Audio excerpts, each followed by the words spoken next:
This conference will now be recorded.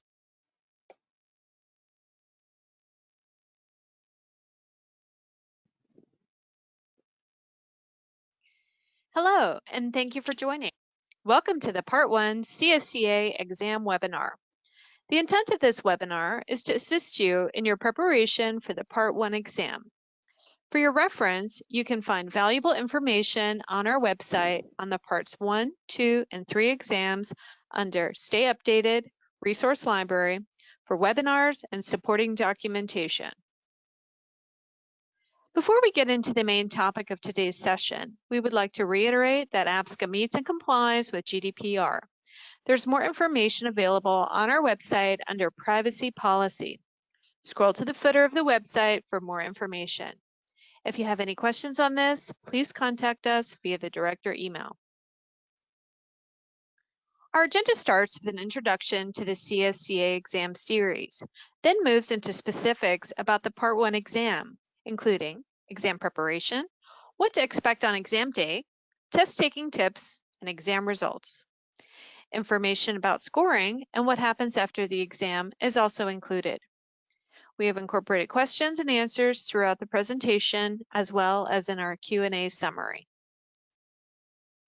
Now, let's get started, as we have a lot to cover.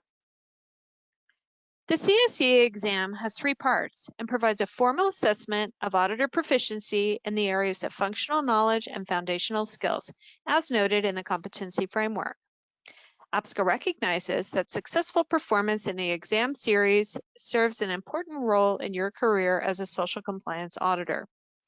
The information shared during this webinar has been designed to set you up for success as you prepare for sitting the Part 1 exam. The exam methodology was developed by a working group, which looked at methods being used in programs that are testing and approving auditors. We discussed with them where areas of opportunity in the existing process were and how APSCA could support the reduction in duplication of efforts when it came to validating auditor knowledge. Once the Part 3 exam approach was agreed, once the Part 1 exam approach was agreed, the question, weight, and format was determined in consultation with social compliance experts, which included discussions with numerous audit firms. Having said this, there is no audit firm or individual auditor that has seen the final questions or answers on any of the 3 exams. We ensure a level playing field across all members. So whilst firms and experts were part of the development, the final product has not been given, and we have worked very hard to ensure the integrity of the overall exam process. We have also worked to ensure a specific question does not reflect just one person's point of view or is relevant to just one country or region. Exam questions are vetted through a multi-tiered review process, and validation is obtained by looking at expert organizations such as departments of labor guidance, health and safety experts, etc. All questions are based on well-established social compliance practices with a global lens. They are not specific or unique to any one country or region or a single program or brand. Let's talk specifics about the exams. All 3 parts have a pass mark of 75% and above. If an auditor scores less than 75%, they are reassigned to the level of APSCA until they sit and successfully pass this specific exam. Note that there is no limit on how many times auditors can attempt each exam, but they only need to pass each exam 1 time. The Part 1 exam started with a pilot in October 2018 and launched in December 2018 in English, piloting in Chinese and Spanish in January 2019 before going live on a wider scale shortly thereafter. Between October 2018 and October 2020, there have been a total of 3,358 Part 1 exams sat, with 80% of auditors obtaining a pass mark. We often get asked, where can I find information about the exams? We have developed webinars and supporting documents for each exam in the CSCA exam series. For each part, you will find a webinar, supporting exam guide for success, a PowerPoint presentation with notes, and a Q&A summary, all posted to our resource library on the APSCA website to assist in your preparation. Throughout this webinar and supporting documentation, you will find general information about the exam and advice about how to approach it. However, you will not find the answers to specific questions or other details used throughout the exam. In addition to studying the materials we have made available to you, we encourage you to work with your firm's training team to study additional auditing methodologies. Please be aware, APSCA have not provided sample or mock exams. If anyone shares a sample or mock exam, please report this immediately to APSCA, as this is not sanctioned and therefore was obtained inappropriately. All exam material that is sanctioned by APSCA is noted and available on our resource library. Being prepared is key. Don't assume just because you've been auditing for a number of years that you will sail through this exam. A few important notes about scheduling. How do I schedule an exam? Each firm submits a request to APSCA for a specific auditor or auditors to sit any of the exams by way of an exam request sheet. During this process, the member firm will identify who is paying for the exam, and APSCA will have an invoice raised. This invoice is required to be paid at least 14 business days prior to an auditor sitting the exam.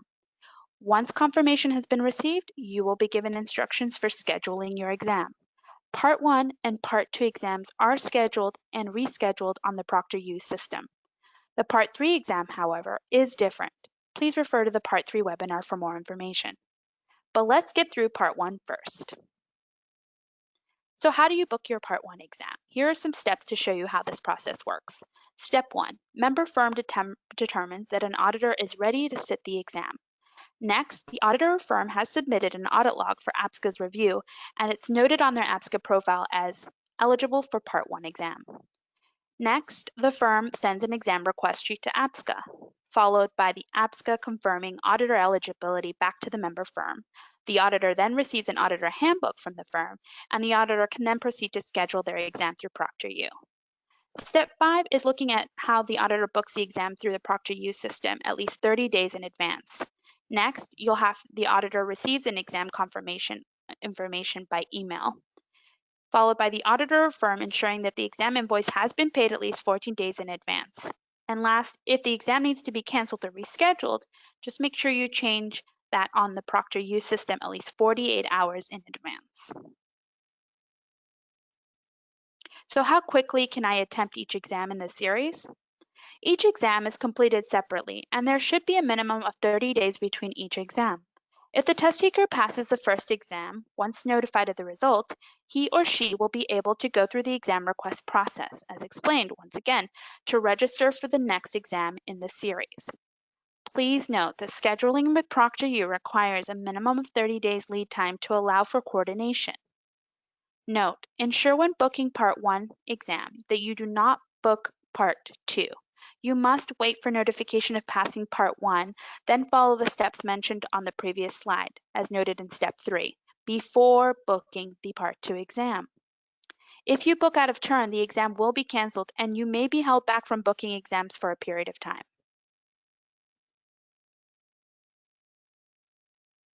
We realize this may be the first time you have sat an APSCA exam, so there's a lot of information to process. We encourage you to carefully read the auditor handbook and use it as a guide as you test your equipment and prepare for this exam. Your firm has a copy of the most up-to-date auditor handbook, which is also translated into other languages. We are continuing to expand our languages. Please check in with your member firm to ensure that you have the latest version of the auditor handbook. Please note, the auditor handbook will only be available from your firm and is not posted on the website. In addition to reading the auditor handbook, review the competency framework and the code and standards of professional conduct. The competency framework highlights areas the exam may cover, which includes foundational skills and functional knowledge areas. The code and standards of professional conduct also serves as a good guide to support you as you prepare for the exam. Once again, both of these documents, in all available languages, are posted to the resource library on the APSCA website.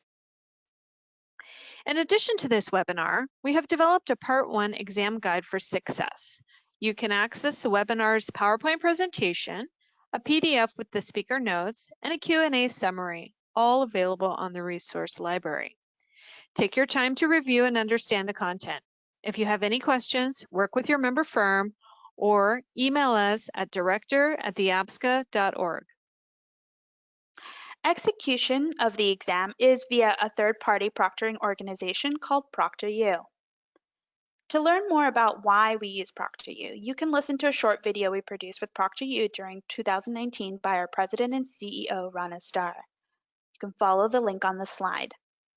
So some of the reasons we've selected this method for administering the exam include being able to scale the exam, ensuring the integrity of the exam itself, and also availability. Proctoru is available 24/7. So with auditors in 96 different countries, this is really important to APSCA.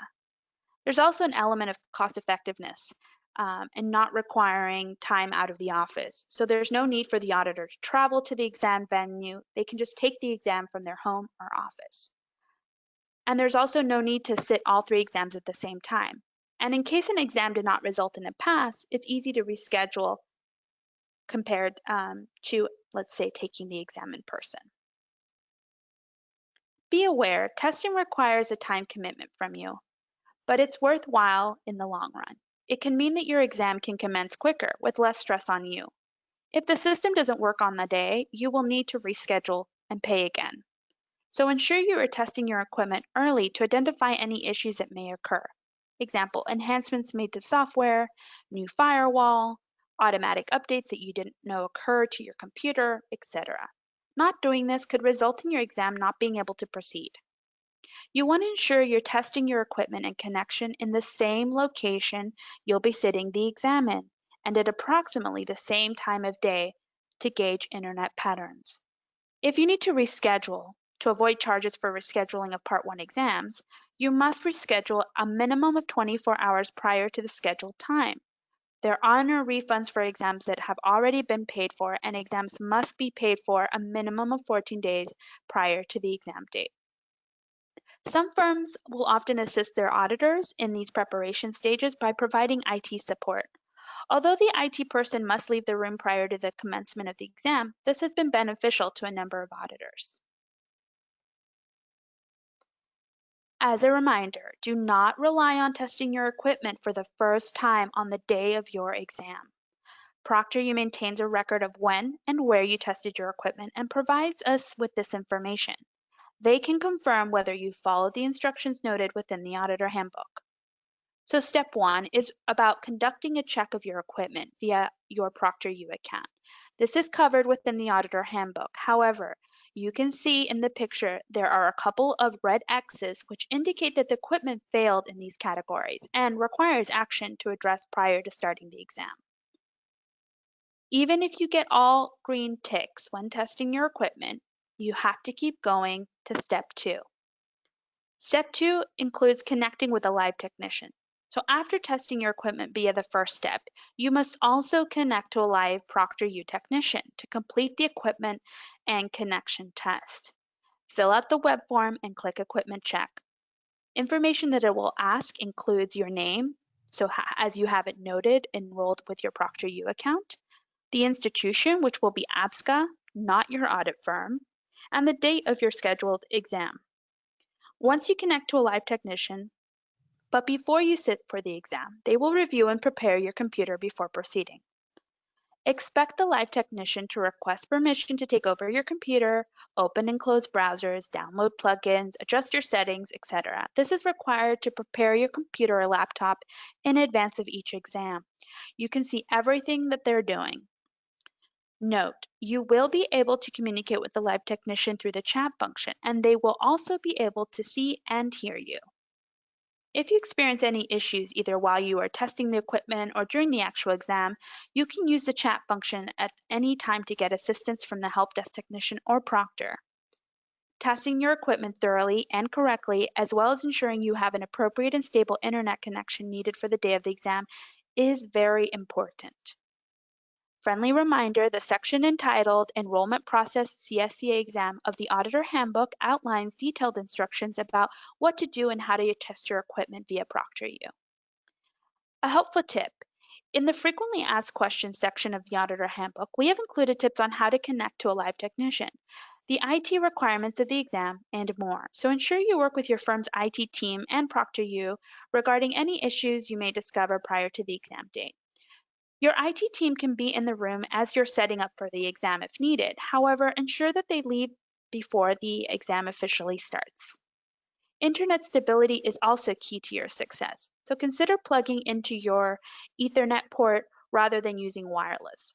Refer to the Auditor Handbook for additional details about minimum download and upload speeds required to successfully complete the exam. Ensure your computer is plugged into a power source, as the exam process can have a higher amount of pull on your battery with the webcam, audio, and exam site. So if your battery dies during the exam, your exam will be canceled.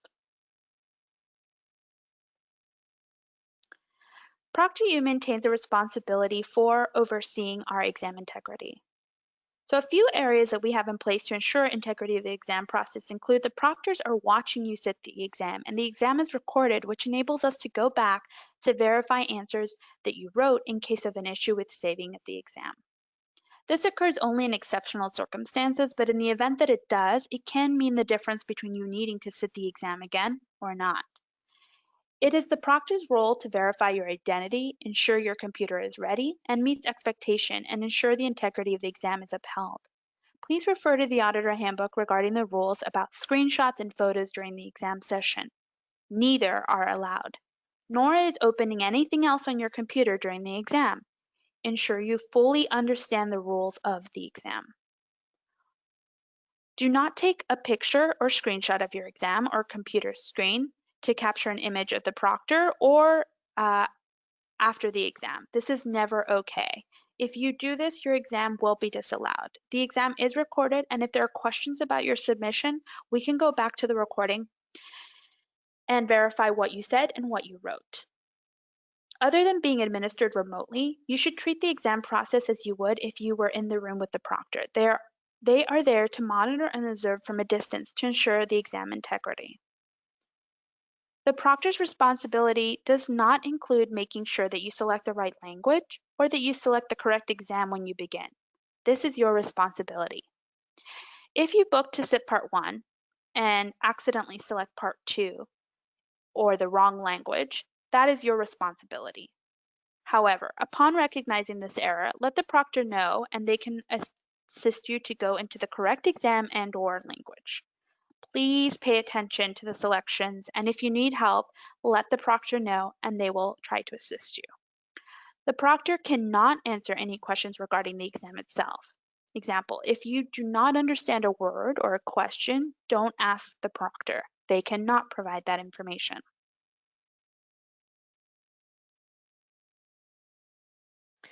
The day you've been waiting for has arrived, and you're ready to start your exam. Log into your Proctoru account, ensuring you have tested your equipment well beforehand. The Proctoru timer will have a countdown indicating when your exam is ready, and you can click Start no more than 2 minutes prior to your scheduled time. Ensure you have your APSCA membership number handy, as well as your government-issued photo ID. Have your phone close by as well in case there's a problem getting logged in and Proctoru tries to contact you or you need to contact them. Don't worry, before the exam begins, the proctor will tell you when to put your phone away. If you have any challenges at all, get on to the Need Help Chat Now feature with Proctoru.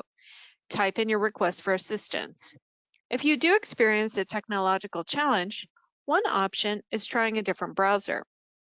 For example, if you aren't seeing the timer countdown or the Need Help Chat Now option, changing to a different browser may help.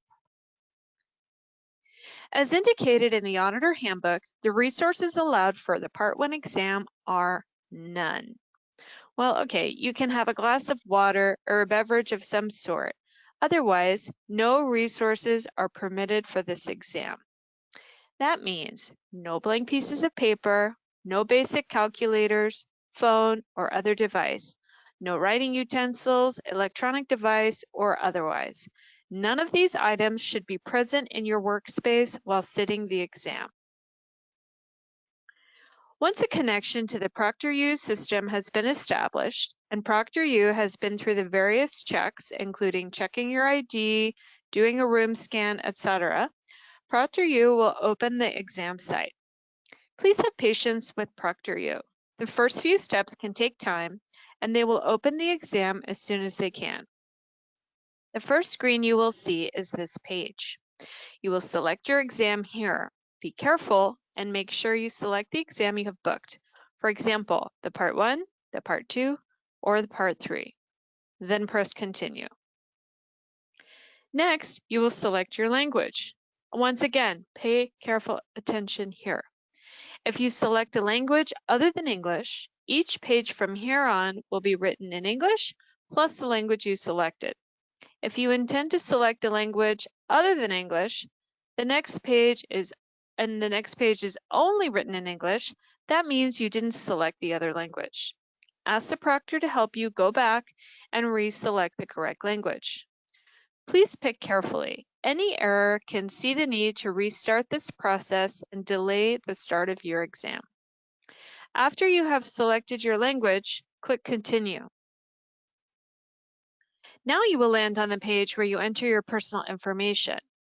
Ensure that you enter all your information correctly, including your APSCA ID number, just the number by the way, do not include RA or ASCA before your number. Then include your first and last name, email address, phone number, country, and gender. Note that a discrepancy in your name may prevent you from proceeding with your exam, so it is critical that your first and last names are both spelled correctly.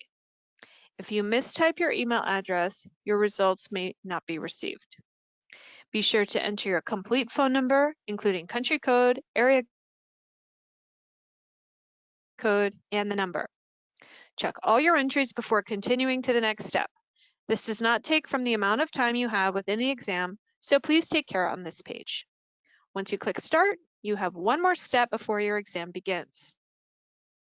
Next, you will be prompted to view the terms and conditions of the exam.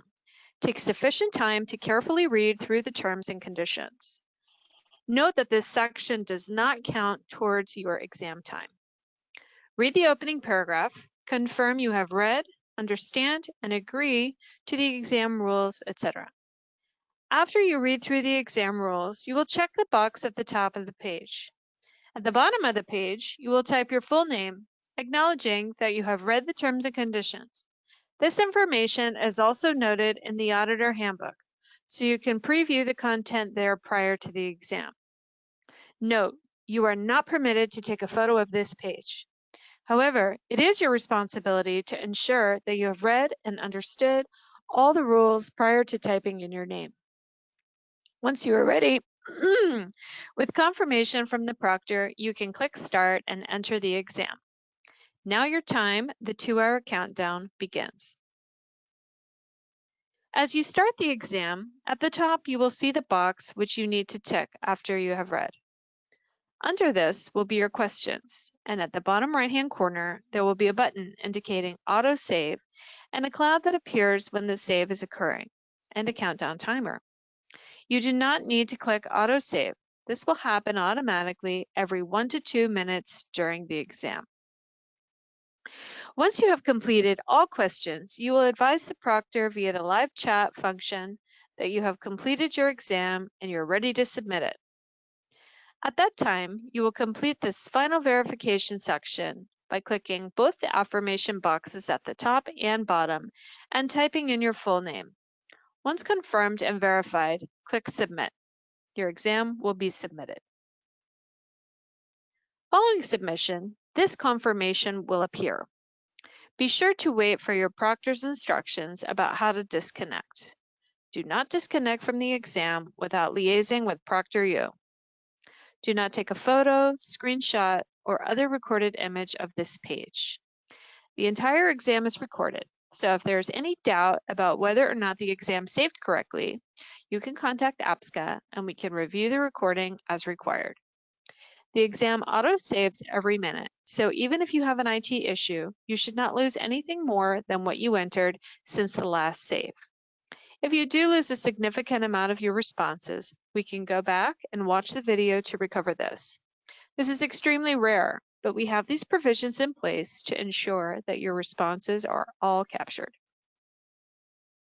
If you are given a mock exam or a sample of questions which may appear on the exam as part of your study preparation, either by your firm or another auditor or individual, Please note that these materials are neither authorized nor sanctioned by APSCA. Furthermore, being in possession of such study tool or tools may be seen as an integrity issue. If you have received or are made aware of such a document, this should be reported immediately to APSCA as per your membership responsibility under Section 5.3 of APSCA's Code and Standards of Professional Conduct and Appendix D, Managing Integrity Issues in the Auditor Handbook. Please report any exam integrity-related concerns to integrity@theapsca.org.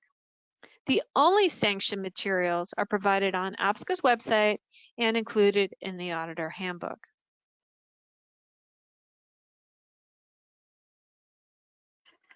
While taking the Part 1 exam, consider the following test-taking tips.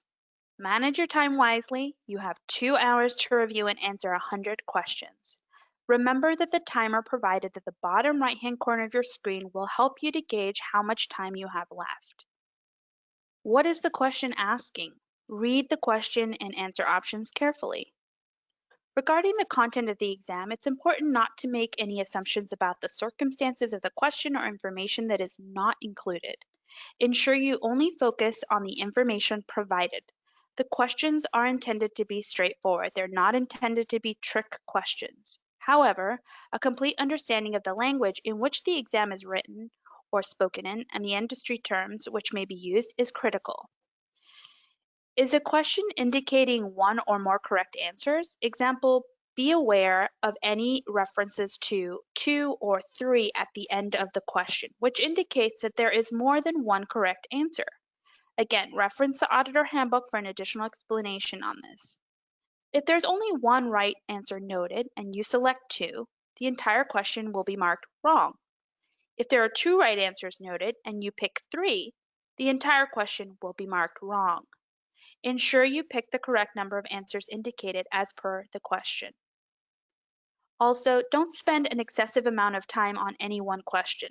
Skip it and come back to it later if you're unsure of the answer. And lastly, if you have extra time, go back over your answers and check your work.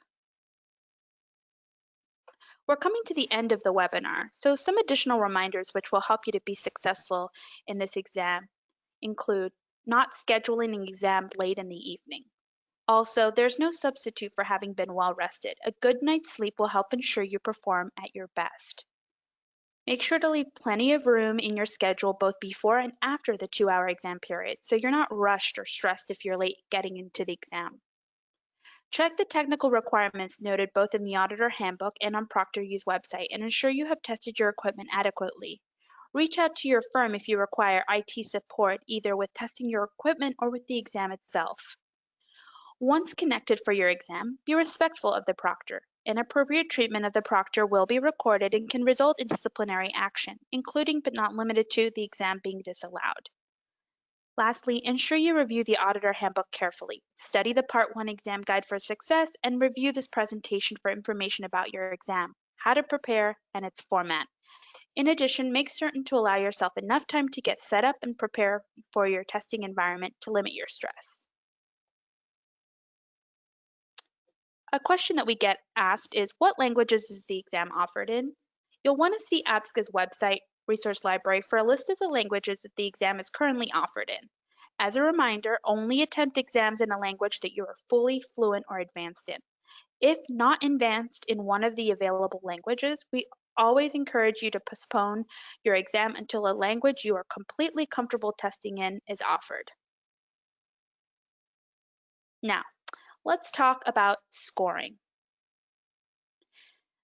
Exams must be booked at least 30 days in advance, and if you need to reschedule, this will also need to occur at least 30 days in advance from the date you are rescheduling from. For example, if you have an exam booked for the 15th of October and today is the 1st of October, you will not be able to rebook before the 1st of November. Please note, any reschedule of exams requires a minimum of 24 hours advance notice to avoid being charged. If you have IT issues and cannot complete the exam on the scheduled date, you will be charged for the exam and will need to go through the exam request process again, which includes having a new invoice raised and paid for prior to attempting the exam again. The minimum score to pass is 75%, and if the score is achieved, you'll be able to move on to the next exam in the series, Part 2. Congratulations! So please contact your firm to express your interest in continuing on to the next stage of the exam series. If a score of 74 or less is achieved, you will be assigned to the level of ASCA until you sit and pass the Part 1 exam. Please liaise with your firm to schedule a resit of this exam. Exam results are typically issued approximately 14 business days from the date of the exam, but turnaround can vary depending on the volume of exams. So auditors are advised to check their email and APSCA auditor profile under the Invoices tab for updates regarding exam results and reports. Once these are processed, exam results will be posted to your account. However, it can take 2 to 3 business days from when your results have been emailed until your account is fully updated. Please note that the results are not maintained within the Proctoru system. So if you see fulfilled on the Proctoru account, this does not mean you passed. It means that the exam was completed. Proctoru is not informed, nor do they have any role to play in the exam review or the results process. Friendly tip, check your email or spam and junk folders for the relevant email from our exam team regarding your results. If you are past the 14 business day window, please email the exam team with a follow-up inquiry. The exam team email is noted on this slide. If you didn't pass, your auditor level will be noted as ASCA. Please work with your member firm to commence the exam scheduling process. Do not schedule an exam without following the proper process, as it may get canceled. Wait for approval from APSCA and your firm before you schedule your resit.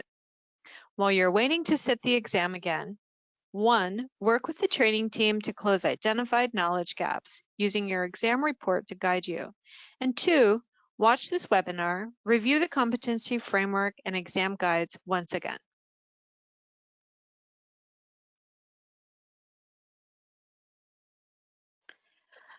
We do get asked, is there a deadline to sit the Part 1 exam? The answer is yes, there are deadlines to sit each of the exams. Part 1 is 6 months from the date that RA status was given, or 6 months from the launch of the exam in a language that you are advanced in, as noted in your auditor profile. Do not leave booking your exam until the last minute, as capacity can be limited and coordination with Proctoru requires a minimum of 30 days lead time. Failure to meet these deadlines will result in the auditor being moved to ASCA status. Why does an auditor need to be moved to ASCA when they fail an exam? We do receive this question a lot. And the answer is, we want both auditors and those who are audited to understand the value of the CSCA credential and the RA in the interim. Whilst we are in the implementation phase of the CSCA exam, we want our stakeholders to have the utmost level of confidence in those auditors who have achieved the CSCA status, as well as those that maintain the RA level status. If an auditor fails an exam and there are no ramifications to that fail, factories, brands, retailers, programs will not perceive the RA level as having value. It is also why we have deadlines for sitting exams, so people in the industry understand that the auditors have validated their knowledge based on successfully meeting APSCA expectations and completing the exam series. Those of you who have worked hard and passed exams should be proud that you're an APSCA registered level RA auditor and on the path to obtaining your CSCA status. Sharing the same designation with auditors who have not passed one of the exams would devalue your achievements and the achievements of others. In the future, there will be no RA level status. This intermediary level will be eliminated. Auditors will be enrolled as ASCA and moved along directly to CSCA after passing all 3 exams. As we come to the end of the webinar, our final piece of advice for you regarding the Part 1 exam is, don't be scared, be prepared. APSCA appreciates your hard work and dedication to help enhance the professionalism, consistency, and credibility of the social compliance auditing industry. We hope that this information will assist you in your goal of obtaining CSCA status. We welcome your feedback and wish you good luck on your exams. For feedback and comments on the exam, please send these to the exam team at exam@theapsca.org. And if you have additional questions, please email us at our director email. To stay connected and updated with all of APSCA's ongoing progress, if you haven't already done so, you can subscribe to our newsletter. You can also follow us on Twitter and LinkedIn. We hope you found this presentation helpful, and we wish you the best of luck to those of you who will soon be sitting your exams. Goodbye.